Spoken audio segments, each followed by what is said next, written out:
And we're just going to take you now to the Prime Minister speaking to the media in Sydney. More than 3.5 million homes and other premises, businesses, schools, hospitals. In 3 years' time, over 3.5 million premises will be connected to or in the process of being connected to the national broadband network.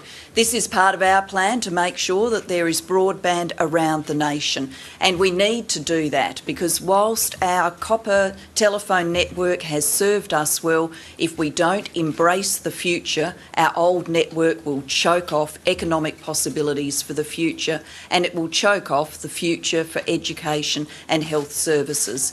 You've seen a very comprehensive presentation, so we'd be very pleased to take your questions.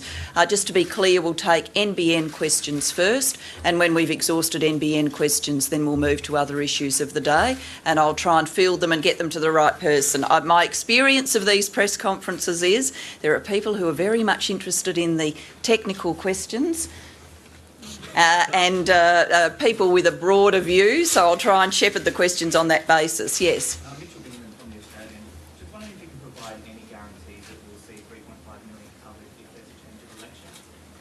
Well, there won't be. If there's a change of government, then the NBN will be stopped. So for anybody who gets on the website and checks out the status of their suburb, if you're expecting to get the national broadband network and the government changes at the next election, you can forget it. There will be no broadband under Tony Abbott. So can you give us an idea of how many premises will be covered by the end of next year? Well, on that, Mike might have to do that for us. We're underway now, by the end of this, underway building some 250,000 premises, so that's work underway. By the end of this financial year, we'll be adding another 500,000 to that, which comes up to about 750,000 will be underway by the end of this financial way, or built, either underway or built. What happens then is we obviously continue to ramp to achieve by June 2015 that total of 3.547 million premises.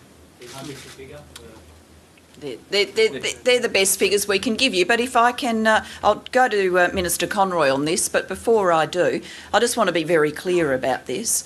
Wherever you are scheduled in the rollout of the NBN, your access to broadband is not safe if the government changes. Tony Abbott's been very clear that he wants to demolish the national broadband network. So whether or not you've been connected or you're hoping to be connected, the only way of ensuring that broadband is there and continuing to roll out around the nation is for our government to continue that mission. Tony Abbott simply doesn't believe in people having the benefits of the national broadband network. I'll go to Minister Conroy too. Yeah, look, I mean, let's not muck around. Tony Abbott and Malcolm Turnbull talk about fibre to the node, which means you're using the copper tail. You're going to have to compensate Telstra for using their existing copper network. How does Malcolm Turnbull answer that? He just says, oh, that's all right. Telstra will agree to vend it in or we'll buy the copper. I mean, seriously, buying the copper. Buying the copper. He wants to buy an asset that's been in the ground for 100 years, in some cases, that's degrading, that has over $1 billion of maintenance every year, and he wants to buy the copper. This is a plan that is rooted in the last century. It's a plan that ignores that the bandwidth demands across the world and here in Australia continue to be exponential. And you just got to look at those Cisco figures I talked about at the Press Club in December. You just got to look at some of the examples of evidence recently. Malcolm used to talk about the New Zealand fibre to the node rollout, except they dumped it and said we've got to build fibre to the home. Malcolm's been recently talking about the UK. Well, I would draw your attention to, I think, the former Chief Technology Officer for BT, who were doing that rollout, who appeared before, I think it was a House of Lords committee just in the last few days, and he said what the UK are planning will miss the next industrial revolution. We'll still be using a candle while everybody else is using a light globe. That was BT's former Chief Technology Officer talking about what Malcolm Turnbull is trying to sell to this country.